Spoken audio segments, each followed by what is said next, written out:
Good morning, everyone. Good morning, George. Good morning, Matt. How are you guys Good doing? morning. Happy Thursday. Yes, it's Thursday.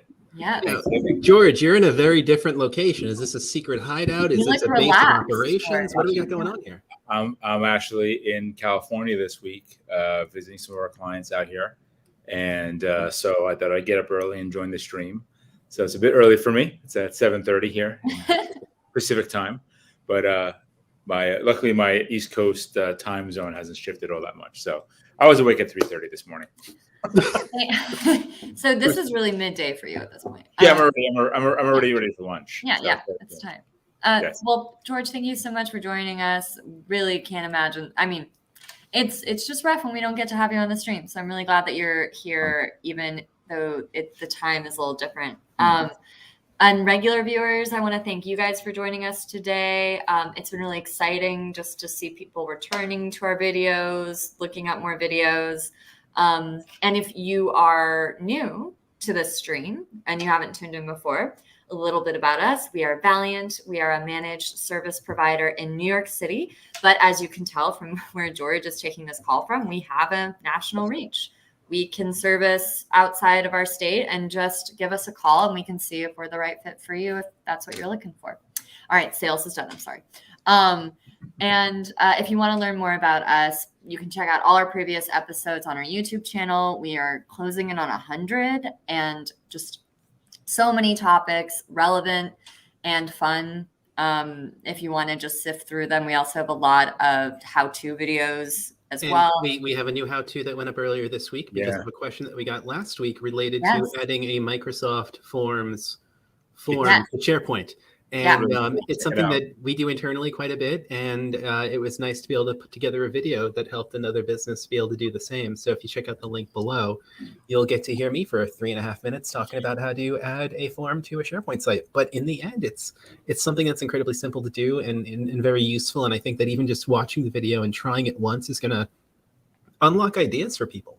I think that's kind of what it did for me. I started off with a poll about what kind of sandwiches we should have for lunch. And, it's silly information because you don't want to worry about the information. You want to worry about what you're going to be able to do once you have the ability to work with information. And, it's turkey sandwich, pastrami club, ice cream sandwich, which is my favorite. But, it turned out to be a great exercise because it made a lot of sense on how to be able to use these two Microsoft tools from the same platform together. So, please check out that video. And it's, again, a great example of, we look at these messages, we look at these comments, we are excited, and we will create content to address what you guys want to see, honestly. Oh, and by the way, it turns out that there are a ton of SharePoint questions out there for us to answer.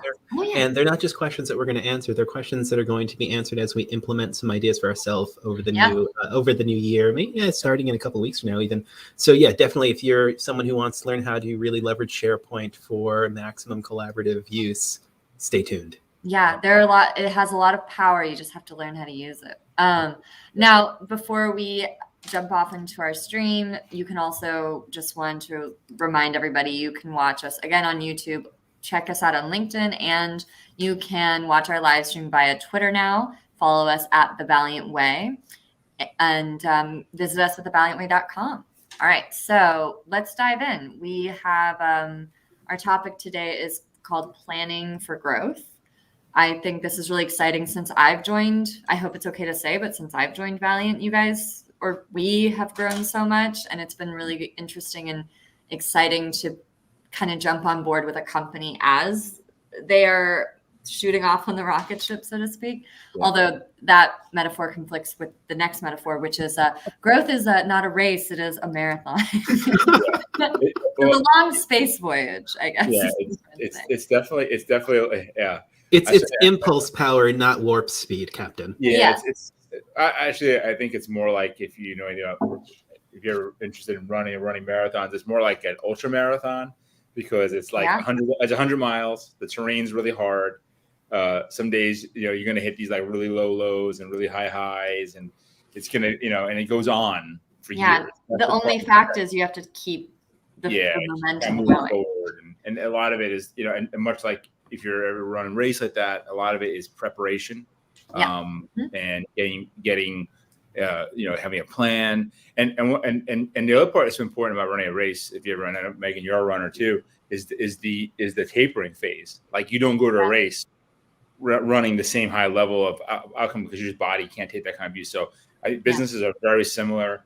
We've seen this in our business. And the thing is, the time horizon is much longer than a marathon. Like a marathon, if you're good, is about 4 hours, 3 hours, whatever it is.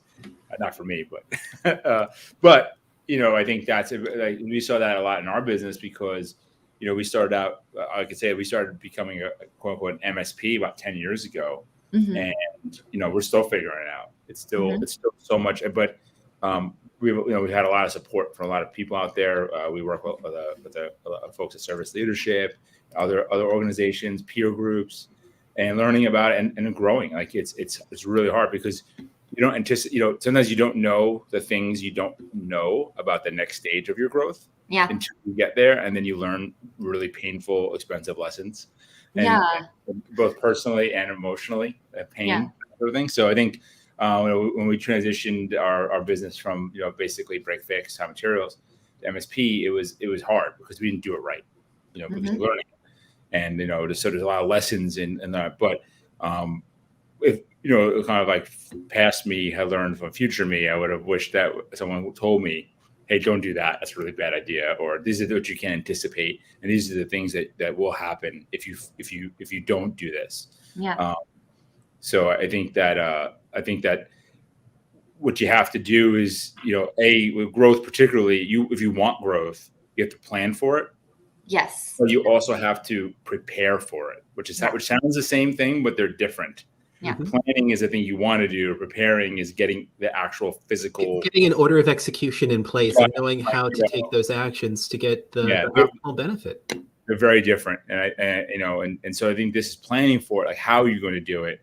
And maybe another stream we'll do some preparation, but we'll do a little mixing today just because it's such a, and also like, at the end of the day, we're a month out from a new year.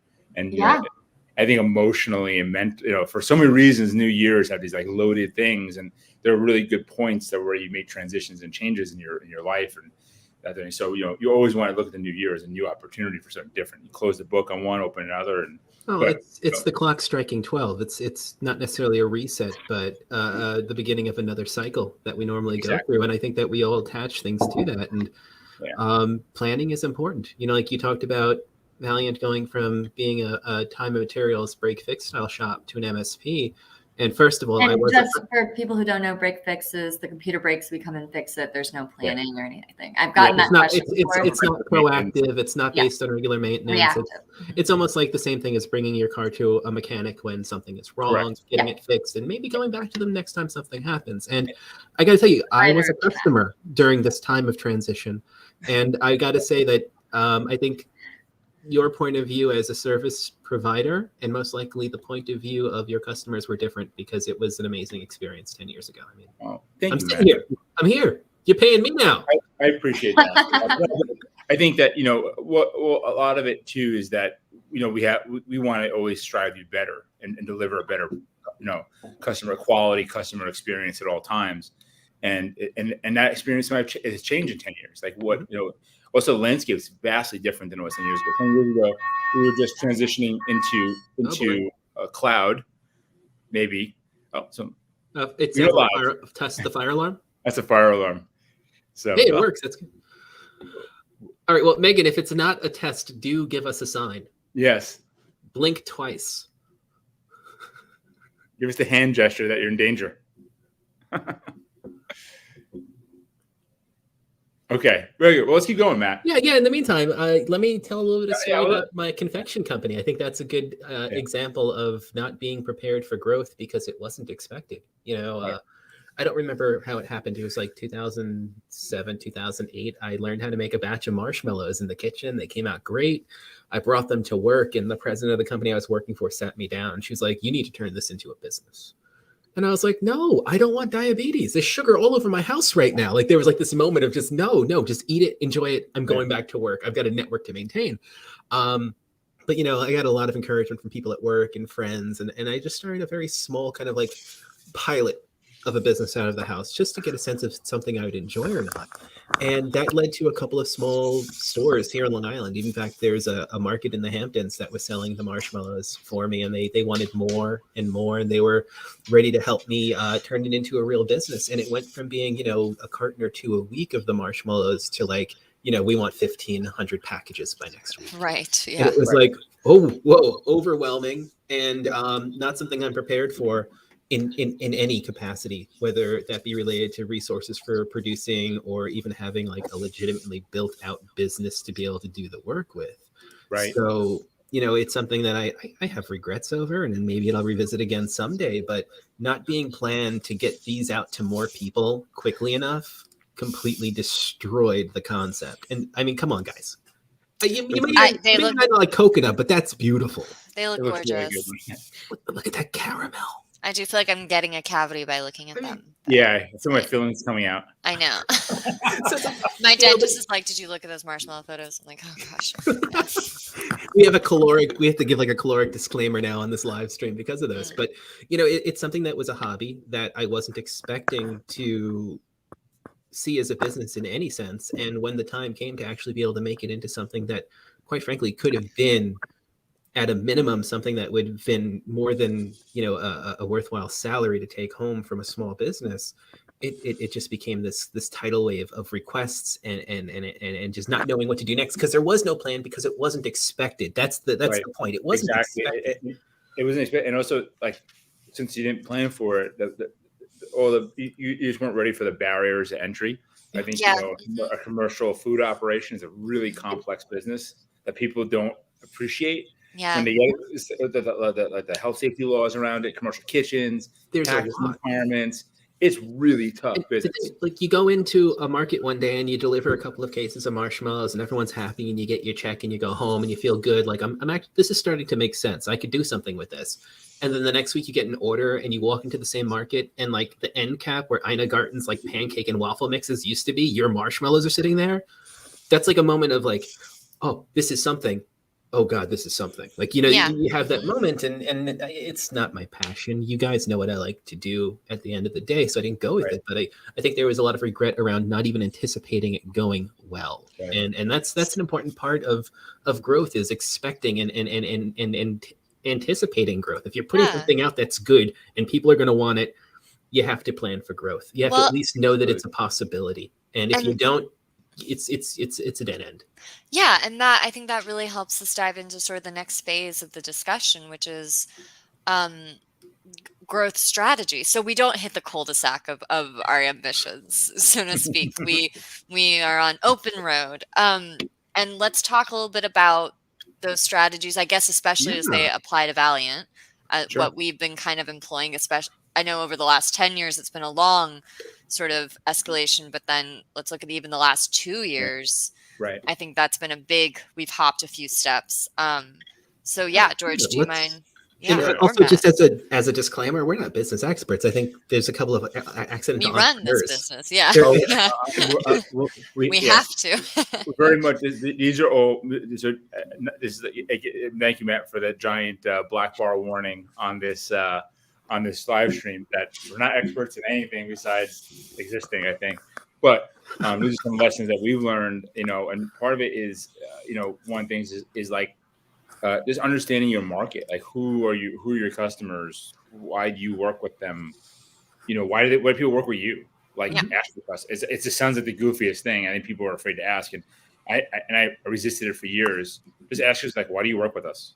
Like, why do you like working with us? And understanding how big your potential market could be for what you're done. Like, for us, it gets, we have to actually narrow it down, because we want to add a lot of, you can't be experts in everything. And that's like a fallacy of when you start things, especially IT service businesses, I think. But we really want to focus on our core competencies and our core customer base, Yeah. I mean, like, the Everclear put it really well in saying you can't be everything to everyone. It's very true.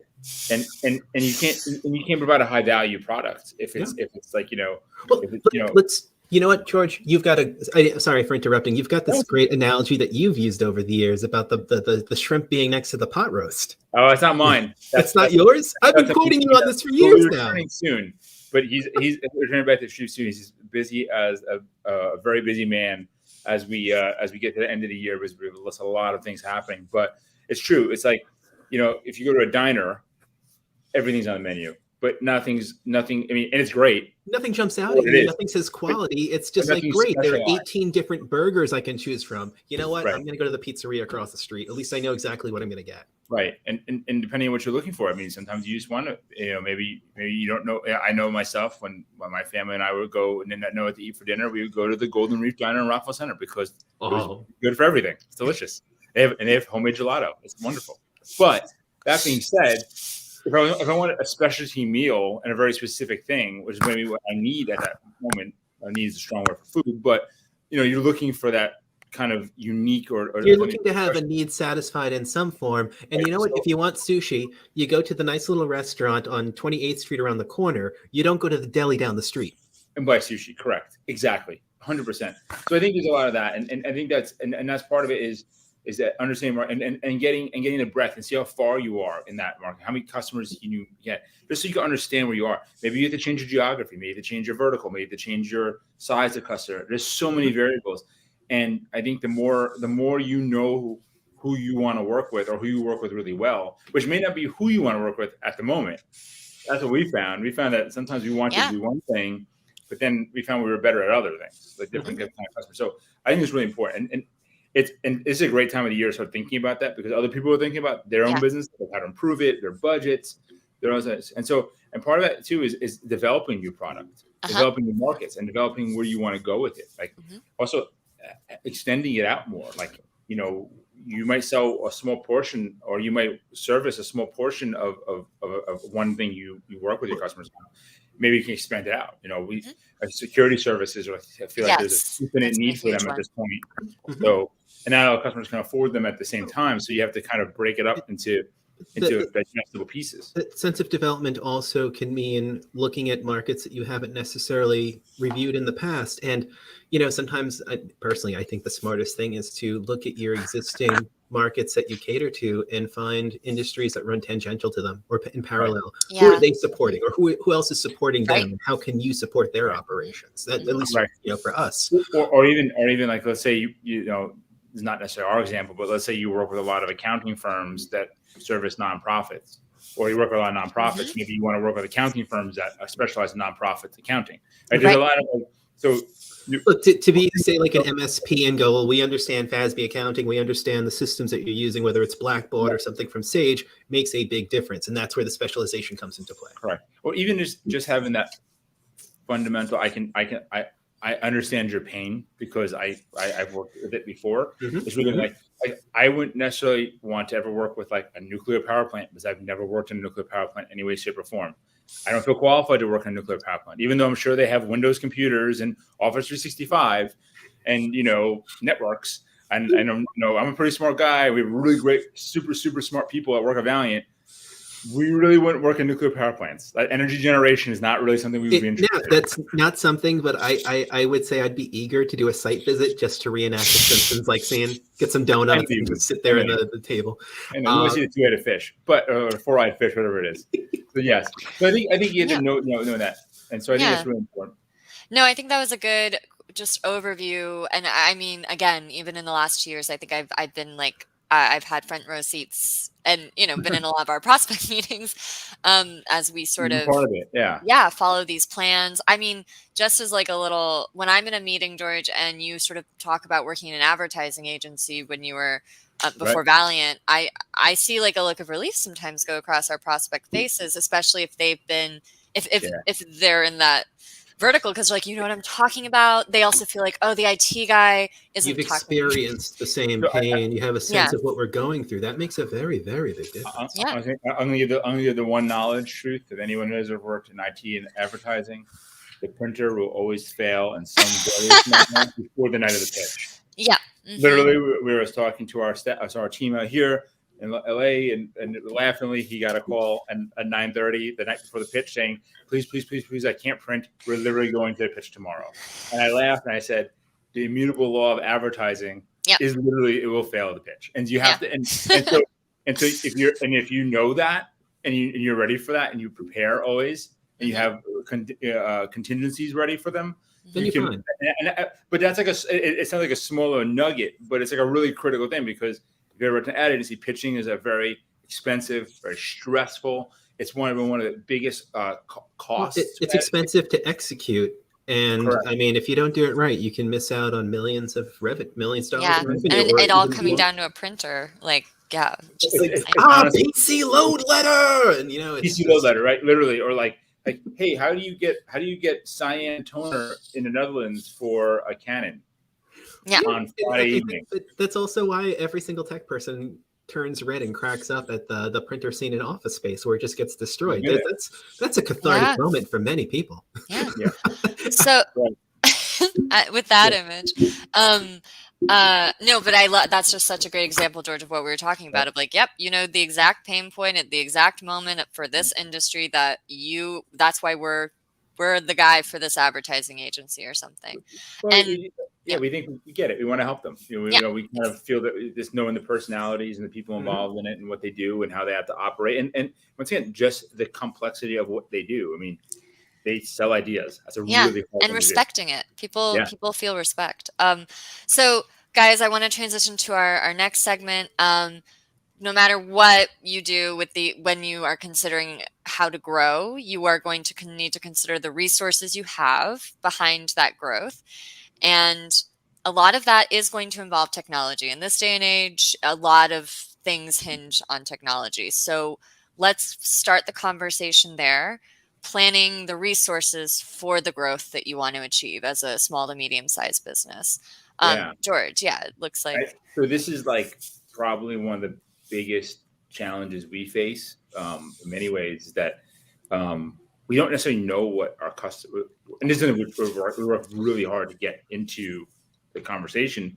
We don't necessarily know what the customer needs, because they're not really telling us. They may not tell us. That's why we're really strict about quarterly business reviews to kind of understand. Right. And the most important, kind of the most important question we ask is like, what's happening?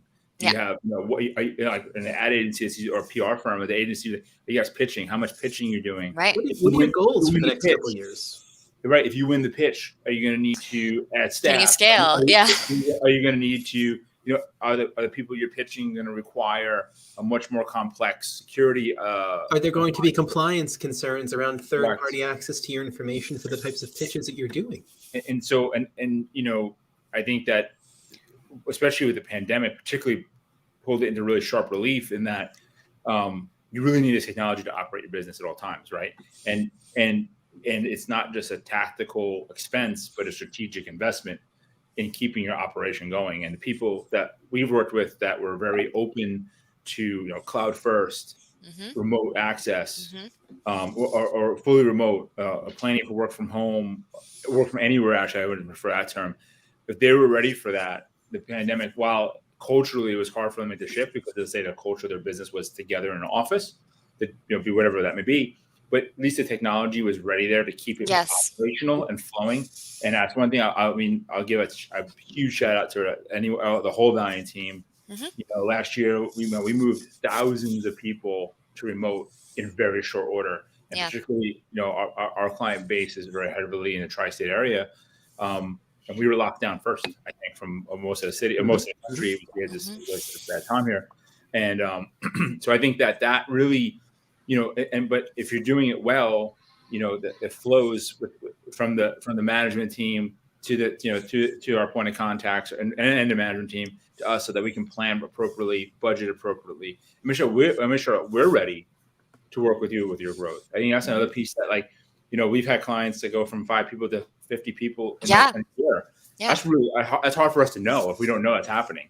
We need to. We're super happy for the customer. We love it. We love when our customers grow. We want them to grow. We want that.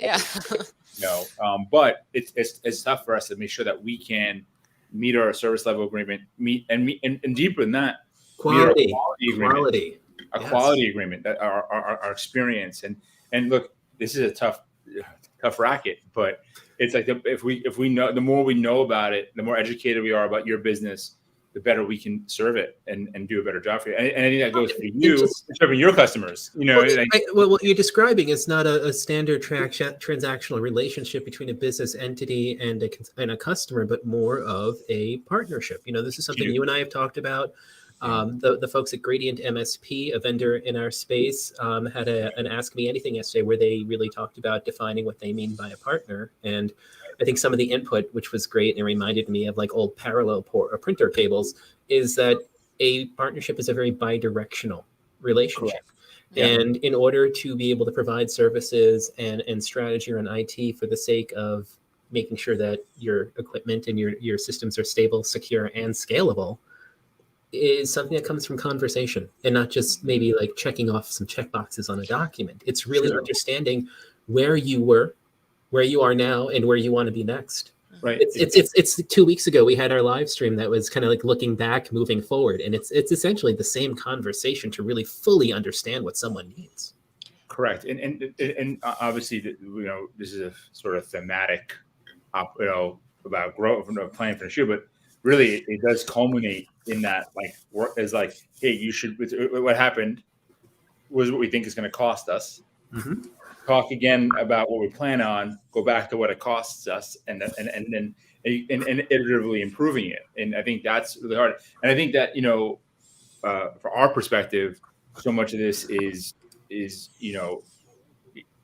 just knowing the more we can know and understand. And then we can plan for it. And a lot of it's using cloud services. A lot of it is exactly. Could you dive into that a little more? Yeah, sure. I think some people are either afraid of it or they think it's like the solution. And what's some of your and once again, it's never A or B, right? There's always like middle gray truth that's like painful. But I think what cloud services allowed was that instead of a massive capital investment, going back to Matt's marshmallow business, he needed, as it was a great name, by the way. Can we see those coconuts again, just really quick? Yes. Don't do it, Matt. My diabetes. I'm sorry, Wilfred. I'm sorry, Mr. Brimley. Seriously, I feel my insulin spiking. Go on, George. Sorry about that. For Matt to take that business to like a massive level would have been a huge capital investment. One of the things was it's like, nice, I'm going to go get myself a 20-quart industrial mixer. So I went down to Bleecker Street and I, all cash, $800, got it into the Jeep and went home. But when I started looking at locations, there was a candy shop here in town that was no longer functional, and they were getting ready to rent out the building. And I started kind of poking around and asking friends who are contractors, what would I need, just to get a sense before talking to anyone in an official capacity. And once I learned about the cost behind the fire prevention system alone, that was just like, well, that's a funder situation right there. I think we were looking at like 60 or 70 grand just for that one element of the physical location to be able to produce. Right. And that's when you're one person and you're just doing a hobby and you hear that number, it's like, okay. And you become Homer Simpson backing into the bushes very slowly. 100%. And I think that, what cloud does in a way is that the barrier to entry, at least the technology perspective, is that you can get your basic technology needs managed and built in these cloud solutions without having this massive capital expenditure. If you think back to years ago, Matt and I've been doing IT a long time, and the amount of capital you had to invest in. Okay, let's make it really quickly. 2005, an Exchange server that I put up was a compact Reliant, like ML 380 or something like that. Yeah, it was like one of those 2 or 3 unit ones. Mm-hmm. And just the machine alone was like $8,500. Then there was the licensing for Exchange server and the licensing for the another client. $10,000 for the cows. It was a close to $20,000 project for supporting a company of 40 people. Now, what is 40 licenses of 365 for basic functionality? Dollars per person? It's much, and the thing is, it's not that it's necessarily so much less expensive in the end, but it's not a big capital. It's OpEx versus CapEx. And also you can scale it. It's elastic. I have 20 people today. Exactly. I have 40 people tomorrow. Right. I have 60 people the next day. Now I have 40 back because there are seasonal workers that I hired that were brought on for holidays or whatever it is, right? Well, the elasticity is the big word there. And I honestly, that's like, aside from No, it is kind of like one of my favorite things that Amazon has ever done. When they released EC2, I mean, the name was so perfectly logical because the elasticity of the resources. Think about I'm just going to embarrass someone really quickly. I used to have a boss, Tom Flaherty, real cool dude, and we went to a tuxedo shop to go to get him a tux for a wedding that he was either going to be a part of or attending. And, I walk in and he's showing me this tux. He goes, check this out, elastic. And both the sides of the tuxedo pants had elastic. And he was like, I'm good, man. Cocktail hour is all set. It's the same idea. He needed more space and it accommodated him immediately. Sorry, Tom. No, I used to work retail. Our most popular pant, high-end retail too, but we had a little elastic thing on the back. They were high-end pants that, makes scalability. Go on, George. Sorry. Chuck Norris karate pants with the elastic bottom. But yes, but it's 100% right. I mean, honestly, I never used the word elastic in any sentence like that. And so I always thought it was something for underwear, quite honestly. Elastic band. That's what it's that stretchy thing that eventually stops working. Yeah. But guys, I'm looking at on that image. Looking at the time. I just want us to sort of kind of summarize our big takeaway with this subject. Yeah, George, how about you? This is one of those ones where we kind of ramble over the place, but to kind of give it some edges is really honestly, we really want to, it's just taking this time right now to look at your market, your business plan, your goals for the year, and start not only just planning for it, but something that we're probably going to come back to in another stream in a few days is preparing for it, which are kind of different things. I plan to do something. Preparing is like the nuts and bolts of getting it ready to go. So I think it's really important. And look at your cloud, look at your systems right now. See if you can leverage a cloud solution. Let's see how it could work for you better or scale. Not just for cost, but from elasticity, scalability, and also security. Quite honestly, one of the things I think that's really undervalued or I think a lot of people are more attuned to it now than they have in the past is staffing. You don't know what your staff is going to look like in a year. And you should plan for staff and the roles you need and getting that ready to go because you win that big account, you're going to need to add a couple people. It happens. I've seen it in our business. I've seen it in our clients' business where they go, I said they add 20 people in a month because they won the big account or they've been working on it and they knew they had to do it, but then it still becomes a scramble. So the more you can get ready for that staffing, the better. And kind of corollary to that is if your business relies on equipment or product, supply chain. Right now, we're looking 6 to 12 months maybe of supply chain disruption. I'm here in California. I'm at the beach looking out in Los Angeles here.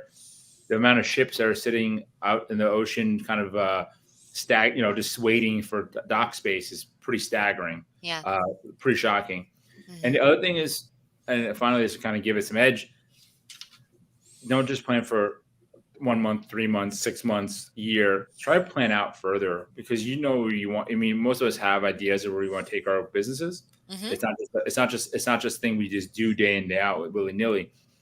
Really plan out and spend the effort. This is really the time of year to spend the effort as a leader, business leader, or a unit manager to plan out where you want to take it and put it on paper. And something you can go back and look at again.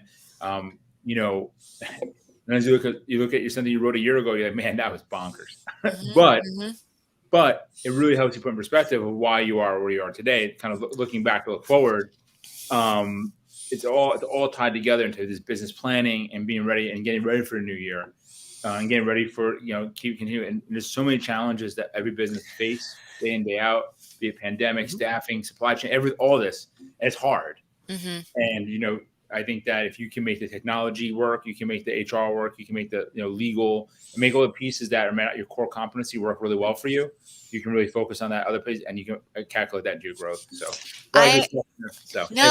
Thank you so much for all that, George. And this just came to me, and this maybe is a little TED talky, but they even talk about the psychological phenomenon of it's like a growth mindset versus someone who doesn't. I'm sorry. Static mindset. And I think it's even just like having the understanding that growth is the goal for your business, wanting a little more planning, that having that mindset going into all these things is really important. So maybe that's my little, I always like to put a little bow on it, but it's great. I mean, let's keep moving on. Unfortunately, a couple more seconds. It's basic biology. Either you're growing or dying. Look, that's not business. That's life. That's life. That's I know I'm having a little bit of a crisis on camera right now, but this is. Hey, really quickly, today is technically our last real stream of the year because we're off next. Well, we're not off, but we're not going to be streaming. We're off. Next Thursday is Thanksgiving. We're not working. We're making turkey. Yeah.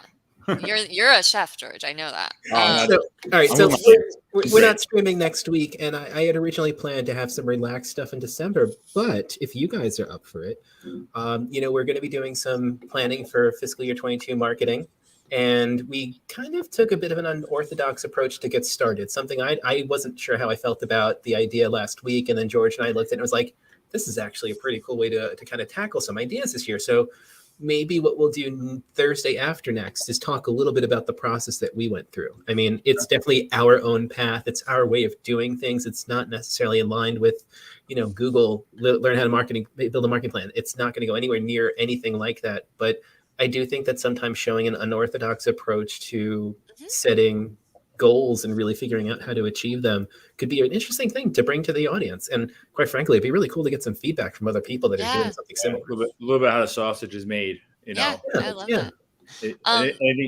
Curiosity thing. Anyway, sorry. No, you're totally great. Matt, I think that's a great idea. So everyone stay tuned. Very exciting things on our horizon, even though it's the holidays. And then just sort of basic housekeeping. If you enjoyed our stream, please hit that thumbs up button. And if you have any questions or topics, as you've heard, we're very responsive. We really read the comments. We will try to create content that addresses maybe things you want to see.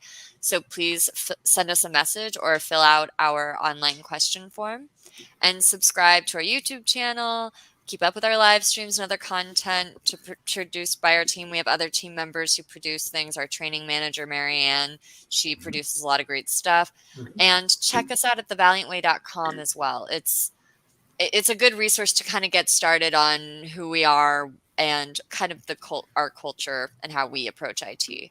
All right, guys, I think that's it for today. George, Matt, thank you so much for joining us. And George, I'm so jealous of your view of the beach. I am looking at a wall of buildings, a brick wall. So I know I'm so jealous. Yeah. It's one of Manhattan's nicest alleyways. Come on. It's a beautiful alleyway. It actually really is. Like, I'm complaining, but it's like it's nice. But then you imagine the ocean and it. It's quite nice. I got to thank Stefan for recommending interesting places to stay while here in California. All right. Well, hey, with that said, George, you go and conquer LA for us. Yeah, and please send our regards to Mr. Hefner, Matt Hefner, of course, our guy up there. And I guess with that, we'll see everyone in 2 weeks. Happy Thanksgiving, everyone. Happy holidays. Be safe. All right. Bye now. Bye, everyone.